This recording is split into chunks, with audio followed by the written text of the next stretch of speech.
یہ عجیب سوال پوچھا ہے ایک صاحب نے، انہوں نے کہا کہ امام احمد رضا خان صاحب سے بڑا نعت گو امت میں کوئی گزرا ہے؟ عجیب بات ہے بھیا، حضور اقدس صلی اللہ علیہ وسلم کی تعریف میں نعت کہنے والوں میں ہر زمانے میں ہر دور میں احمد رضا خان صاحب کے بشمول یعنی حضرت کے باوجود ان سے بہت بڑے بڑے لوگ گزرے۔ خان صاحب نے جو نعتیہ کلام لکھا ہے ماشاءاللہ کس پائے کا ہے۔ حضور اقدس صلی اللہ علیہ وسلم کی جو تعریف انہوں نے کی ہے بہت زبردست تعریف کی ہے، اپنے زمانے میں وہ بھی نعت گو تھے، اور اللہ کے یہاں ان کی یہ نعتیں قبول ہو جائیں کیا کہنے، بہت اچھی بات، بہت زبردست۔ لیکن یہ کہ ان سے بھی بڑھ کے ہر زمانے میں ہوتا رہا ہے، یہ تو رسول اللہ صلی اللہ علیہ وسلم کے دور سے ہی نعت گوئی شروع ہو گئی تھی۔ یہ عربوں کی تہذیب میں حصہ تھا کہ یہ جو لوگ تھے تیسری چیز ان میں شاعری تھی، اور شاعری کا حفظ تھا، لکھتے نہیں تھے۔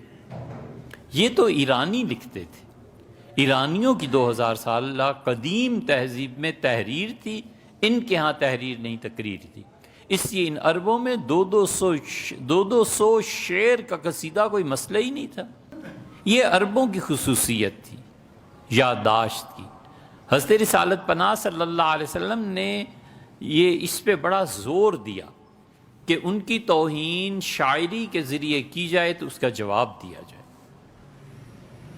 اسی لیے جب آپ غزوہ حدیبیہ میں تشریف لائے ہیں اور رسول اللہ صلی اللہ علیہ وسلم طواف میں تھے تو عبداللہ ابن رواحہ شعر پڑھ رہے تھے۔ ایک مرتبہ رسول اللہ صلی اللہ علیہ وسلم کے سامنے عبداللہ ابن رواحہ نے شعر پڑھنے شروع کیا۔ عبداللہ ابن رواحہ کہتے ہیں کہ ہم لوگ سفر میں تھے اور رسول اللہ صلی اللہ علیہ وسلم نے فرمایا شعر پڑھ، میں نے شعر پڑھا، پھر دوسرا، پھر تیسرا، پھر چوتھا۔ حضور صلی اللہ علیہ وسلم رات کے سفر میں صحرا میں میرے ساتھ ہی تھے، فرمایا کہتے ہیں میں نے 200 شعر ایک رات میں رسول اللہ صلی اللہ علیہ وسلم کو سنائے۔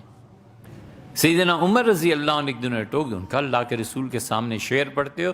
حضور صلی اللہ علیہ وسلم نہیں عمر نہیں روکتے، تمہیں معلوم نہیں یہ میری تعریف میں جو شعر کہتا ہے یہ کافروں کے سینے میں جا کے لگتے ہیں۔ اس لیے نعت گوئی ہمیشہ فن رہا ہے، لوگ کرتے رہے۔ سیدنا عمر رضی اللہ عنہ نے اپنے دور میں ناراض ہوئے ایک مرتبہ۔ حسان ابن ثابت رضی اللہ عنہ بیٹھتے تھے مدینہ مسجد نبوی میں اور شعر پڑھتے تھے۔ سیدنا عمر رضی اللہ عنہ جمعے کے بعد گزر رہے تھے تو بہت تیکھی آنکھوں سے دیکھا، پھر انہوں نے اگلے ہفتے پھر تو حسان رضی اللہ عنہ شعر پڑھ رہے تھے۔ حسان بہت زیادہ گھبراتے تھے ایسی صورتحال سے۔ حسان رضی اللہ عنہ کہتے تھے میں خون نہیں دیکھ سکتا، انسانی خون انہوں نے ایک دن دیکھ لیا تھا، بے ہوش ہو گئے۔ حضور صلی اللہ علیہ وسلم جانتے تھے نا کہ انسانی خون نہیں دیکھ سکتے، تو آپ نے خندق میں کیا کیا؟ رسول اللہ صلی اللہ علیہ وسلم حسان تم نیچے بیٹھ جاؤ، جہاں عورتیں ہیں نا اندر اس قلعے کے دروازے پہ بیٹھ جاؤ تاکہ مشرکین اندر نہ جائیں۔ کوئی لڑائی کی بات ہی نہیں ان سے کی، وہ ایک آ ہی گیا آخر وہاں سے۔ حسان ابن ثابت رضی اللہ عنہ اس کو دیکھ کے اتنے گھبرائے، چیخنے لگے کہ ادھر آؤ، یہ دیکھو ایک آدمی آ گیا ہے۔ تو رسول اللہ صلی اللہ علیہ وسلم کی پھوپھی نے آ کے اس آدمی کو مارا۔ طبیعتیں ہوتی ہیں، اپنی اپنی طبیعت کی بات، اس میں عیب کیا، بس اللہ نے ایسے بنایا ہے۔ حسان بن ثابت رضی اللہ عنہ گھبرا گئے کہ ام المومنین ایسے دیکھتے ہیں۔ اگلی مرتبہ جب وہ اشعار پڑھ رہے تھے سیدنا عمر رضی اللہ عنہ گزرے تو انہیں غصہ تھا کہ مطلب مسجد میں مجمع کیوں لگا رکھا ہے، مسجد میں تو اللہ کی عبادت ہونی چاہیے، اگرچہ یہ ہے عبادت مگر کسی اور طرح سے۔ تو کھڑے ہو گئے، ان کا امیر المومنین ابو ہریرہ سے پوچھیں رسول اللہ صلی اللہ علیہ وسلم کو میں مسجد میں ہی شعر سناتا رہا ہوں۔ یہ ہے حکمت، علم نام ہے جاننے کا، اور حکمت نام ہے علم کو صحیح موقع پہ استعمال کرنے کا۔ امیر المومنین مسجد سے نکلے رضی اللہ عنہ اور فرمایا بلاؤ مستری کو، آیا، اسے فرمایا، اس سے کہا کہ مسجد کے باہر ایک چبوترا بنا دو بڑا سا، سائز دیا، چبوترا بن گیا۔ اگلے جمعے میں ارشاد فرمایا کہ جس کسی کو شاعری کرنی ہو، کچھ اور بات کرنی ہو، مسجد سے باہر جا کے اس چبوترے پر بیٹھا کرے، مسجد کو صرف نمازیوں کے لیے چھوڑ دینا چاہیے۔ یہ حکمت ہے نا، یہ جتنے روتے رہتے ہیں نا اس ملک میں یہ ہو گیا اور فحاشی عام ہو گئی اور یہ ہو گیا، آپ نے عملاً اس کے ختم کرنے کے لیے کیا کیا ہے؟ دنیا میں ہمیشہ سے خدا کا اصول ہے قائم کردہ کہ جب کبھی بھی کسی کام کے جائز راستے بند کیے جائیں گے، ناجائز راستے خود بخود کھلیں۔ تو یہ تو رسول اللہ صلی اللہ علیہ وسلم کے دور سے نعت گوئی چلی ہے۔ پھر جامی ان کی نعتیں ہیں، سعدی رحمۃ اللہ علیہ کی ہیں، حافظ شیرازی کی ہیں، کون بصیری رحمۃ اللہ علیہ کا قصیدہ ہے۔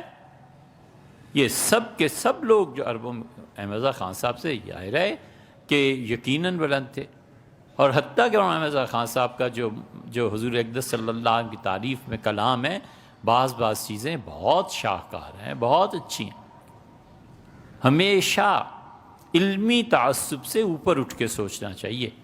یہ دیوبندی، بریلوی، شیعہ، سنی، یہ مسائل وہ آدمی افورڈ کر سکتا ہے جس نے پڑھا نہ ہو، مگر جب علم گہرا ہوتا ہے اور اس میں وسعت آتی ہے نا، تو پھر سینہ کھل جاتا ہے کہ اچھا یہ دلیل ان کی ہے، یہ دلیل ان کی ہے، یہ دلیل ان کی ہے، اچھا اس دلیل کا جواب کیا ہے۔ تعصب علم کو ڈبو دیتا ہے۔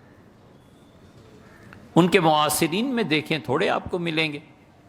محسن کاکوروی ہیں، محسن کاکوروی نے حضور اقدس صلی اللہ علیہ وسلم کی شان میں جو قصیدہ لامیہ لکھا ہے، اس قصیدہ لامیہ کا غالباً اب تک جواب نہیں ہو سکا۔ اسی طرح آپ دیکھیں آگے تو امیر مینائی ہیں،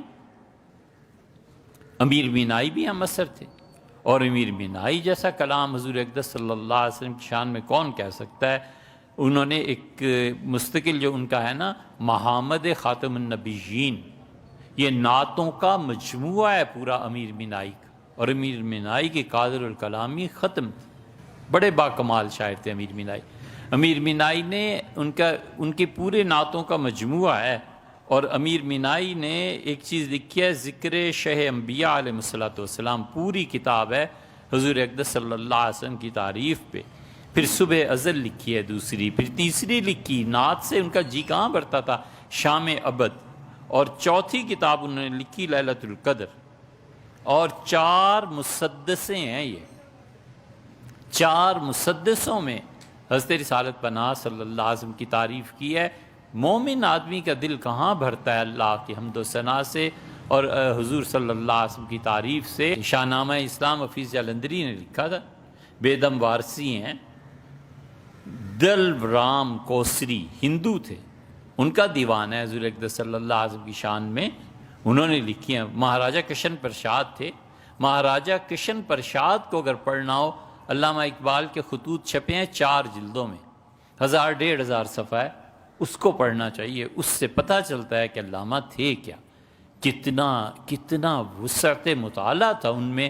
اور راجہ کشن پرشاد کے ساتھ چونکہ ان کے ذاتی مراسم بھی تھے، اسی راجہ کشن پرشاد امجد ہیں، یہ حیدرآبادی، انہوں نے لکھا ہے، اور احمد ندیم قاسمی نے نہیں لکھا رسول اللہ صلی اللہ علیہ وسلم کی شان میں؟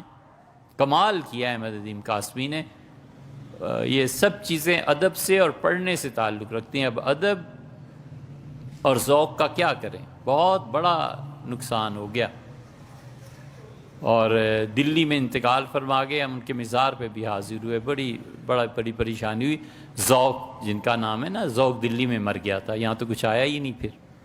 تو جب ادب اور ذوق سے تعلق ہوتا ہے نا، اردو ادب سے، فارسی ادب سے، انگلش لٹریچر سے، کسی بھی زبان میں کسی نے کام کرنا ہو تو اس کا لٹریچر اور ادب پڑھنا چاہیے، اس کے بغیر کام نہیں ہوتا۔